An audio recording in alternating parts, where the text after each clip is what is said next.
அஸ்ஸலாமு அலைக்கும் வரஹ்மத்துல்லாஹி வபரகாத்துஹு. அன்பான சகோதரர்களே, சகோதரிகளே, இன்று நாம் பேசப்போகும் விஷயம் ஒவ்வொரு முஸ்லிமின் இதயத்திற்கும் மிகவும் அவசியமான ஒன்று. அல்லாஹ்வின் மீது முழுமையான நம்பிக்கை, தவக்குள். இந்த உலகத்தில் நாம் அனைவரும் ஏதோ ஒரு சோதனையை சந்தித்துக் கொண்டே இருக்கிறோம். சிலருக்கு பண கஷ்டம், சிலருக்கு உடல்நல பிரச்சினை, சிலருக்கு குடும்ப கவலை, வேலை இல்லை, சிலருக்கு மன அழுத்தம், தனிமை, எதிர்கால பயம். சில நேரங்களில் ஏன் என் வாழ்க்கையில் மட்டும் இவ்வளவு சோதனை என்ற கேள்வி நம் மனதில் எழுகிறது. ஆனால் ஒரு உண்மையை மறந்துவிடக்கூடாது. உலக வாழ்க்கை நிரந்தரமானது அல்ல, இது ஒரு சோதனை. அல்லாஹ் குர்ஆனில் கூறுகிறான், "ஹலகல் மௌத வல் ஹயா லியப்லுவக்கும் அய்யுக்கும் அஹ்ஸனு அமலா." உங்களில் யார் நற்செயல்களில் சிறந்தவர் என்பதை சோதிப்பதற்காகவே அவன் மரணத்தையும் வாழ்க்கையையும் படைத்தான். சூரத்துல் முல்க் 8. இந்த வசனம் நமக்கு ஒரு மிகப்பெரிய பாடத்தை கற்றுத் தருகிறது. வாழ்க்கையில் சோதனைகள் வருவது அல்லாஹ் நம்மை வெறுக்கிறான் என்பதற்கான அடையாளம் அல்ல. மாறாக அது நமது ஈமானையும் பொறுமையையும் அல்லாஹ்வின் மீது உள்ள நம்பிக்கையையும் உயர்த்துவதற்கான வாய்ப்பு. சகோதரர்களே, ஒரு குழந்தை தன் தந்தையின் கையை பிடித்துக் கொண்டு நடக்கும்போது அந்த குழந்தைக்கு எந்த பயமும் இருக்காது. ஏனென்றால் தந்தை என்னை பாதுகாப்பார் என்ற நம்பிக்கை அவனுக்கு இருக்கிறது. அப்படியானால் எல்லா உலகங்களின் இறைவனான அல்லாஹ் நம்முடன் இருக்கும்போது நாம் ஏன் நம்பிக்கை இழக்க வேண்டும்? அல்லாஹ் கூறுகிறான், யதவக்கல் அலல்லாஹ் ஃபஹு ஹஸ்புஹு. எவர் அல்லாஹ்வின் மீது முழுமையாக நம்பிக்கை வைக்கிறாரோ அவருக்கு அவனே போதுமானவன். சூரத்து தலாக் 3. இந்த ஒரு வசனமே நம் வாழ்க்கையை மாற்றக்கூடியது. அல்லாஹ் எனக்கு போதுமானவன். இந்த எண்ணம் நம் இதயத்தில் உறுதியாக இருந்தால் உலகத்தின் பயங்கள் மெதுவாக மறையத் தொடங்கும். நாம் முயற்சி செய்ய வேண்டும், துஆ செய்ய வேண்டும், ஹலாலான வழியில் உழைக்க வேண்டும். அதன் பிறகு முடிவை அல்லாஹ்விடம் ஒப்படைக்க வேண்டும். இதுவே உண்மையான தவக்குள். பலர் தவக்குள் என்றால் எதுவும் செய்யாமல் காத்திருப்பது என்று நினைக்கிறார்கள். ஆனால் இஸ்லாம் அதை கற்றுக் கொடுக்கவில்லை. முயற்சி நம்முடைய கடமை வெற்றியை வழங்குவது அல்லாஹ்வின் அருள். அன்பானவர்களே, சில நேரங்களில் நம் துஆ உடனடியாக நிறைவேறாமல் இருக்கலாம். அப்போது ஷைத்தான் நம் மனதில் சந்தேகத்தை விதைக்க முயற்சிப்பான். இத்தனை நாட்களாக துஆ செய்தாய், என்ன பயன்? இந்த நேரத்தில் இந்த குர்ஆன் வசனத்தை நினைவில் கொள்ளுங்கள். நிச்சயமாக கஷ்டத்துடன் இலகுவும் இருக்கிறது. நிச்சயமாக கஷ்டத்துடன் இலகுவும் இருக்கிறது. கவனியுங்கள், அல்லாஹ் இந்த வாக்குறுதியை ஒரு முறை அல்ல 2 முறை கூறுகிறான். அதாவது எந்த இருளும் நிரந்தரம் அல்ல, எந்த கண்ணீரும் என்றும் நீடிக்காது, எந்த சோதனையும் அல்லாஹ்வின் அனுமதி இல்லாமல் வராது. சோதனைக்கும் பின்னால் ஒரு ஞானம் இருக்கிறது. அதை நாம் உடனே புரிந்து கொள்ள முடியாமல் இருக்கலாம். ஆனால் அல்லாஹ் அனைத்தையும் அறிந்தவன். சகோதரர்களே, இன்று உங்கள் இதயம் உடைந்திருக்கலாம், உங்கள் கனவுகள் தாமதமாகி இருக்கலாம், வாழ்க்கை நீங்கள் நினைத்தபடி செல்லாமல் இருக்கலாம். ஆனால் ஒரு விஷயத்தை மறந்து விடாதீர்கள், அல்லாஹ் உங்கள் நிலையை அறிந்திருக்கிறான்.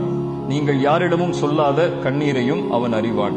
இரவில் அமைதியாக அழுத தருணங்களையும் அவன் அறிவான். அவன் கூறுகிறான், அல்லாஹ் பிதிக்ரில்லாஹி தத்மைனுல் குலூப். அறிந்து கொள்ளுங்கள், அல்லாஹ்வை நினைவு கூறுவதன் மூலமே இதயங்கள் அமைதி பெறுகின்றன.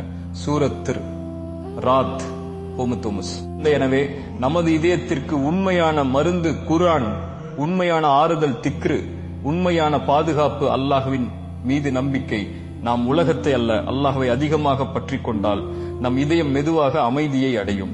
ஒரு கேள்வியை நம்மிடம் நாமே கேட்போம், நாம் உண்மையாக அல்லாஹ்வை நம்புகிறோமா? இந்த கேள்விக்கான பதில் நம்முடைய செயல்களில் இருக்கிறது. ஒரு பிரச்சனை வந்தவுடன் நாம் முதலில் யாரை நினைக்கிறோம்? அவர்களையா அல்லது அல்லாஹ்வையா? ஒரு கதவு மூடப்பட்டால் எல்லாம் முடிந்து விட்டது என்று நினைக்கிறோமா?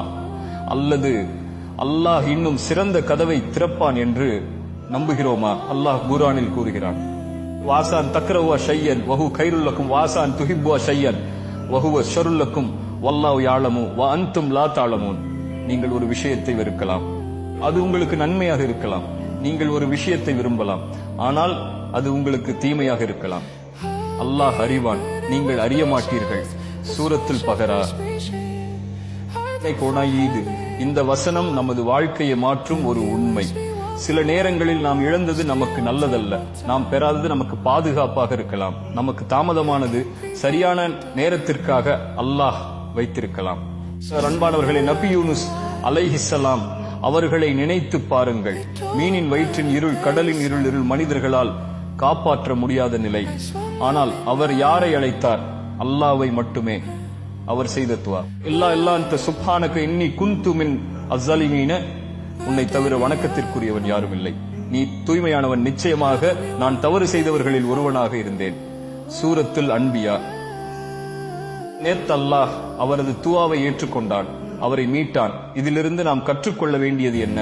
நமது நிலை எவ்வளவு கடினமாக இருந்தாலும் அல்லாஹ்வுக்கு அது கடினமல்ல. ஒரே ஒரு குன் ஆகிவிடு என்ற கட்டளையால் எல்லாவற்றையும் மாற்ற வல்லவன். சகோதரர்களே, உங்கள் துஆ இன்னும் ஏற்கப்படவில்லை என்று நினைத்து கவலைப்படாதீர்கள். அல்லாஹ் தாமதப்படுத்தினால் அதிலும் ஞானம் இருக்கிறது. நேரங்களில் அல்லாஹ் நமக்கு நாம் கேட்டதை உடனே தரமாட்டான். ஏனெனில் நாம் இன்னும் தயாராக இல்லை. சில நேரங்களில் அதைவிட சிறந்த ஒன்றை நமக்காக வைத்திருப்பான். அல்லாஹ் கூறுகிறான், அட்டூனி அஸ்தஜிப் லக்கும், நீங்கள் என்னை அழையுங்கள், நான் உங்களுக்கு பதிலளிப்பேன். சூரத்து காஃபிர் 4. எனவே துஆவை ஒருபோதும் நிறுத்தாதீர்கள். ஒவ்வொரு கண்ணீரும் அல்லாஹ்வுக்கு தெரியும். ஒவ்வொரு பெருமூச்சும் அவனுக்கு கேட்கிறது. ஒரு சிரமத்திற்கும் அவன் தீர்வு வைத்திருக்கிறான். அன்பானவர்களே, இன்று உங்கள் வாழ்க்கையில் எது நடந்தாலும் இந்த ஒரு வார்த்தையை உங்கள் இதயத்தில் பதியுங்கள், அல்லாஹ் என்னை ஒருபோதும் கைவிட மாட்டான். இந்த நம்பிக்கையே ஒரு முஸ்லிமின் மிகப்பெரிய பலம். நமது வாழ்க்கையில் சில நாட்கள் மிகவும் கனமாக இருக்கும். எந்த வேலையும் சரியாக நடக்காது. எத்தனை முயற்சி செய்தாலும் கதவுகள் திறக்காதது போல தோன்றும். அந்த நேரத்தில் முஸ்லிம் என்ன செய்ய வேண்டும்? முதலில் தனது இதயத்தை அல்லாஹ்விடம் திருப்ப வேண்டும். ஏனென்றால் இதயங்களை மாற்றுபவன் மனிதன் அல்ல, அல்லாஹ் தான். அல்லாஹ் கூறுகிறான்,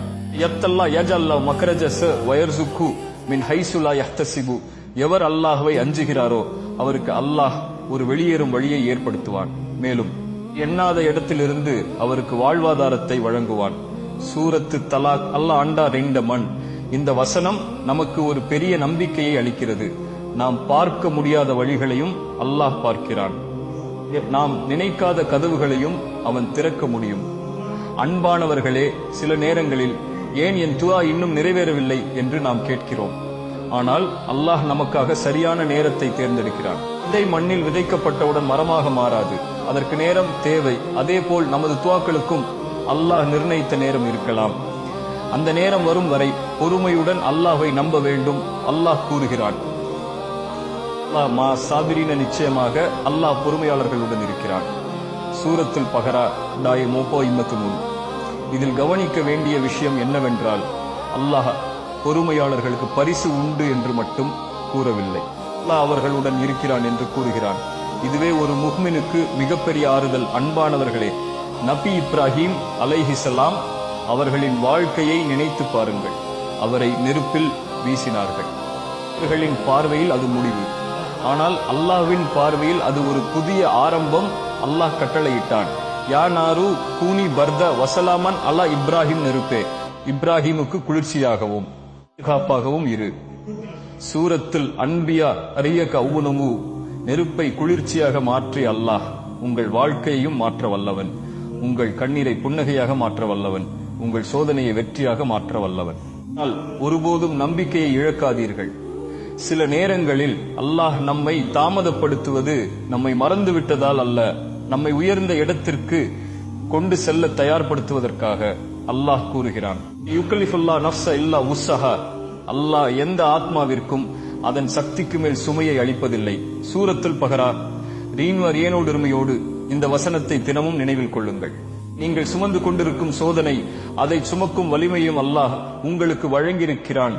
அன்பான சகோதரர்களே, இன்று உங்கள் இதயம் உடைந்திருந்தாலும் உங்கள் கைகள் துஆவிற்காக உயரட்டும்.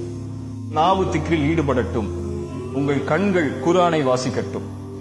ஏனெனில் அல்லாஹ்வை நோக்கி எடுக்கப்படும் ஒவ்வொரு அடியும் வீணாகாது. இறுதியாக இந்த பகுதியில் அல்லாஹ்வின் கருணையை பற்றிய இந்த அழகிய வசனத்தை நினைவில் கொள்வோம்.